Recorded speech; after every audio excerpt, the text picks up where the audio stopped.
how you can fix your messenger not showing active online friends. And before I teach you guys how to do that, if you are new to our channel, just head down below and hit the subscribe button so you don't miss out on our future videos. Now let's get started. So the first thing you'll want to do is check if your messenger is up to date, and if it's not, just update it. So to do that, just go to your app store and search for Messenger.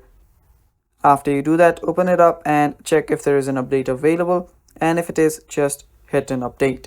Now after you do so, go back to your Messenger app, and what you'll need to here do is tap on these three lines on the top left, and now go to settings. After you're there, you'll see the active status there. Now make sure that this is turned on. Now the reason that you can't see your online friends if they are active or not is because you have turned off your active status.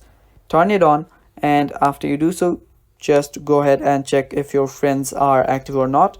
And if the feature is still not available, what you'll then need to do is go to your settings. After you're there, go to general, and under general, go to iPhone storage. Now here you will need to go to your Messenger app, so search for Messenger. You can just extend that too and search for Messenger. After you find it, just offload the app. Tap on offload, and after you offload the app, you can just reinstall it, and after you reinstall it, your problem should get fixed and you should be able to see your active online friends. And if it still does not work, you can just uninstall Messenger completely and reinstall it and relog in, and then your problem will get fixed. It's that simple, guys. Those are all the fixes for it. Thank you for watching. That is all for the video. Stay tuned for more, and bye bye, take care.